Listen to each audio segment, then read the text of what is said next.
Olá, board game do canal BGG2, meu nome é Thiago Salles e no vídeo de hoje do Como se joga, a gente vai aprender as regras do jogo King Dominó, um jogo de 2 a 4 jogadores com duração média das partidas de 15 minutos do grande designer Bruno Catalá. É um jogo super simples de aprender, então vamos lá para a mesa e daqui a pouquinho eu volto com algumas considerações. Então vamos começar aqui ao vídeo do Como se joga, do King Dominó, aprendendo o setup do jogo, que é super simples. Você vai distribuir os meeples para os jogadores, conforme a quantidade de jogadores. Se você estiver jogando uma partida de 2 jogadores, você entrega os 2 reis de cada cor para cada jogador. E se você estiver jogando uma partida de 3 a 4 jogadores, basta você entregar um meeple de rei. Ok?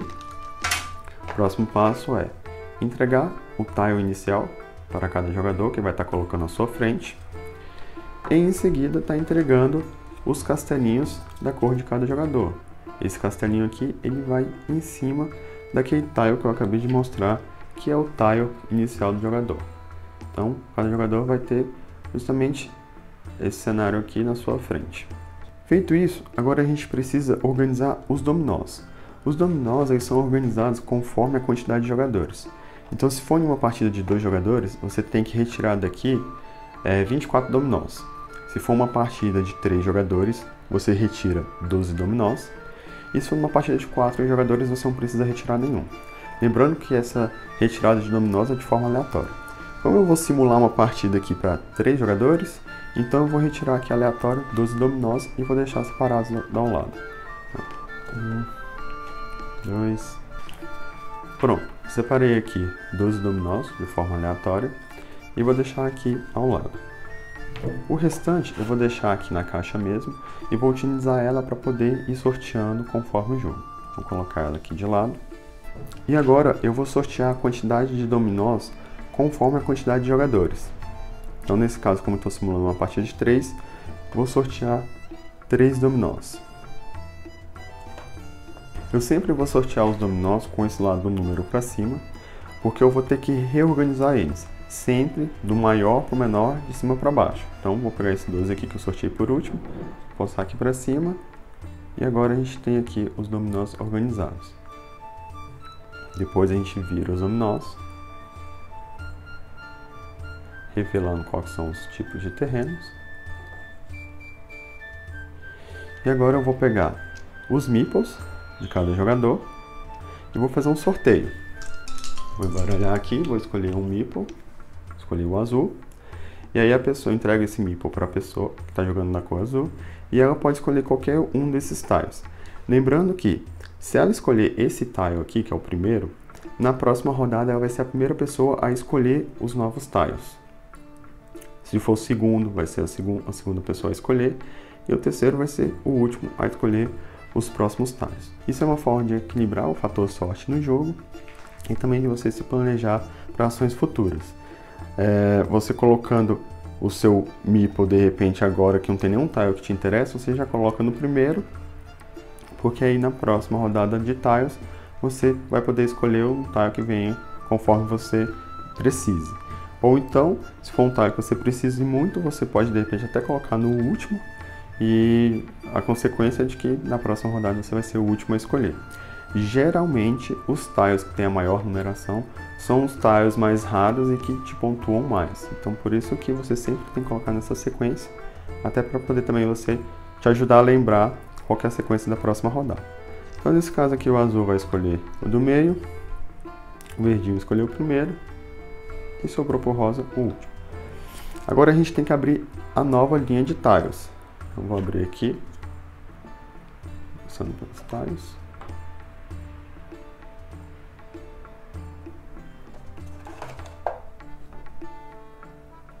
Pronto, a gente viu que agora o 5 foi o último, então a gente tem que reorganizar. Passa ele aqui para cima. O 34 passa aqui para o meio.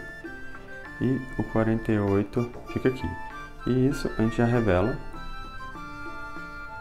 os tiles.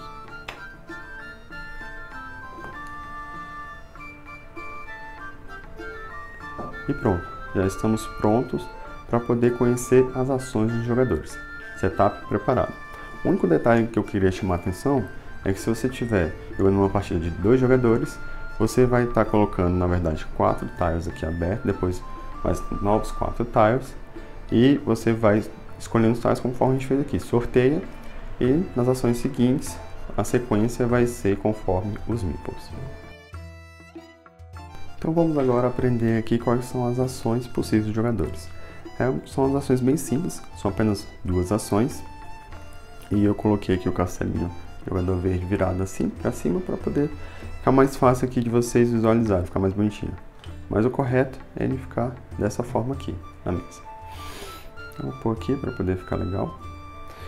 E aí, começando pelo jogador verde, que foi o primeiro a escolher um tile, ele retira o seu meeple, pega o tile do terreno que ele escolheu e já tem que colocar no seu reino.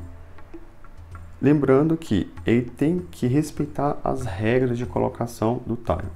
O tile ele é um dominó e cada tile ele é formado por 2 quadrantes. Então a gente sempre tem que imaginar aqui um quadrante e aqui outro. Fica mais fácil de ver nos terrenos que são de 2 tipos. Por exemplo, esse aqui que está o azul, que tem um terreno de grão e tem um terreno de campo ali.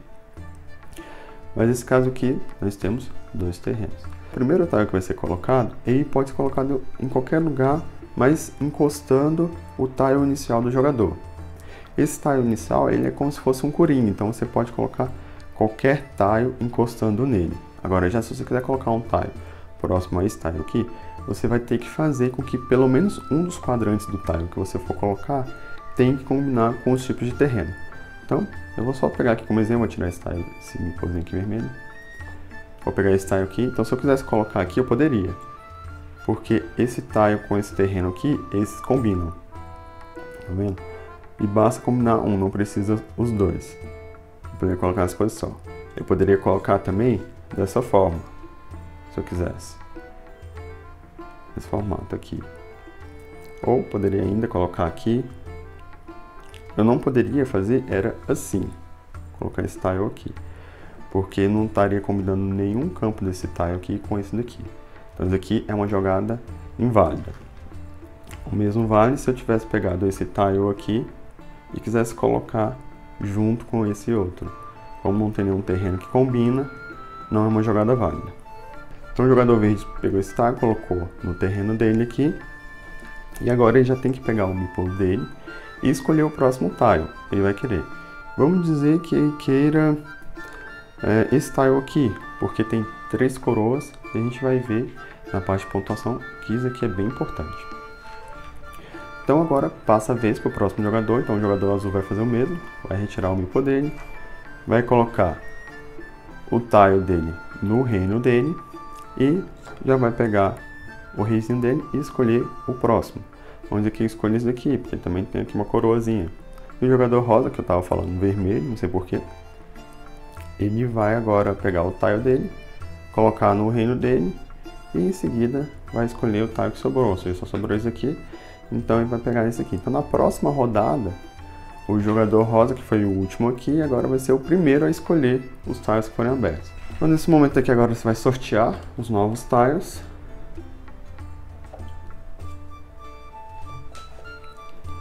Vai reorganizar conforme a sua numeração, então um vem aqui para cima, já vou abrindo, o 2 vem para o meio, e o 46 fica aqui por último. E na próxima rodada, o jogador rosa, quando ele for retirar aqui e poder pegar um tile, ele vai ser o primeiro a escolher um desses 3 aqui. E o jogo vai ocorrer assim sucessivamente até finalizar todos os tiles. Um detalhe importante com relação à colocação das peças no seu reino é que você tem que respeitar um grid de 5 por 5. Então é muito importante você tomar cuidado como você vai posicionar o seu tile, se vai ser em pé, se vai ser deitado, porque isso pode fazer diferença para você conseguir colocar a maior quantidade possível de dominós. Se você pegar um dominó em que você não consiga naquela rodada colocar no seu reino, você simplesmente vai descartar aquele dominó e ele não vai te contar ponto nenhum ao final da partida. Então vamos aprender agora como é que se faz a pontuação ao final da partida. Eu montei aqui um exemplo de um reino. Vocês podem observar que ele respeita a regra do grid de 5x5. A gente tem aqui, ó, 1, 2, 3, 4, 5, né? E aqui para cima também, 1, 2, 3, 4. Então, esse foi o reino que a pessoa conseguiu construir. Ficou um espaço vazio aqui e ela só construiu um 5x4, vamos assim dizer. E agora, para poder fazer a pontuação, a gente vai contar os pontos de prestígio. Os pontos de prestígio são por tipos de terreno multiplicados pelas quantidades de coroas. Então, eu vou fazer da seguinte forma. Pegando como exemplo esse tipo de terreno aqui, que é o terreno das minas. Eu tenho dois tipos de terreno de mina juntos aqui. E eu tenho 1, 2, 3, 4, 5 coroas. Então, basta multiplicar 2 vezes 5. Já me dão 10 pontos. Esse terreno aqui, que parece um deserto, eu tenho 4 tipos dele juntos. Só que eu não tenho nenhuma coroa. Então, me valeu 0 pontos. O mesmo acontece aqui com essa região. Tem uma região de campo muito grande. Se eu tivesse conseguido colocar pelo menos uma coroa aqui, eu ia conseguir fazer bastante ponto. Mas como eu não fiz nenhuma, então isso aqui também zera tudo. Essa região aqui do laguinho, eu coloquei até de propósito assim, de cabeça para baixo, o tile, justamente para vocês entenderem que não tem essa questão de layout, né? De você colocar de cabeça para baixo ou não poder, como acontece no Alhambra, por exemplo. Que os tiles têm que estar sempre num sentido único. Aqui não, você pode virar à vontade. E ele é um tipo de terreno de laguinho e tem uma coroa. Então, 1 vezes 1 ganha 1 ponto. Então, até agora, 11 pontos. Esse terreno aqui, tá sozinho aqui, é 1, mas não tem nenhum multiplicador, então zero também. E esse terreno aqui de floresta também são 3, né? Só que não tem nenhum multiplicador, então zero também.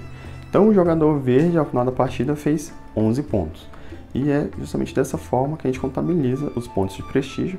O jogador, ao final da partida, que tiver mais pontos de prestígio, vence.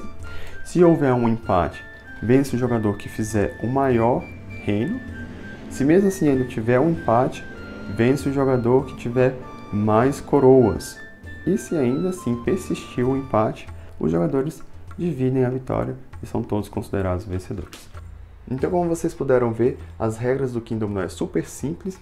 E antes de fazer aqui as minhas considerações, eu queria dizer que no manual de regras vem algumas variações para deixar o jogo mais interessante. Tem duas variações que eu gosto bastante. Uma que é, se você conseguir construir o seu reino com um castelinho no centro, ao final da partida você ganha um bônus de 10 pontos. Ou então, se você conseguir construir uma grid 5x5 sem nenhum espaço vazio, você ganha 5 pontos, sendo que eles são cumulativos. Então, se você conseguir construir um reino grid 5x5 completo e ainda tiver o seu castelinho no meio, você já ganha 15 pontos. O que é bem legal, porque vai te forçar a tentar alcançar esses pontos, mas ao mesmo tempo vai te dar uma grande dúvida em saber se vale a pena, porque às vezes você pega um tile que pode te dar uma pontuação muito boa, mas vai te atrapalhar a alcançar esses objetivos. E aí você vai ter que fazer toda essa análise durante a partida para saber se você vai adaptar a sua estratégia ou não. Bem, as minhas considerações com relação ao jogo é que eu gostei bastante, é um jogo fácil de jogar, fácil de você ensinar, ele é super rápido, você leva mais ou menos em média ali de 5 a 10 minutos para explicar o jogo, e aí então você já começa a jogar a sua primeira partida e pode ter certeza que não vai ficar só em uma partida, as pessoas vão querer jogar 2, 3, às vezes até 4 partidas. Para todas as pessoas que eu apresentei o jogo, a aceitação foi muito boa, isso porque ele é um jogo que consegue combinar muito bem a sua duração da partida com um certo nível de estratégia. Então o Bruno Catalá foi muito feliz nisso, e eu acho que é por isso que o jogo foi aí indicado recentemente para o prêmio Spiel des Jahres, e eu acho que tem grandes chances de vencer. A Paper Games já anunciou que vai estar trazendo esse jogo para o Brasil, então em breve vai estar aqui no nosso mercado e vale a pena conferir. Se você curtiu esse vídeo, dê o seu joinha que ajuda bastante o nosso canal, se inscreve também para poder estar acompanhando todos os nossos vídeos. Eu vou ficando por aqui e até a próxima. Fui!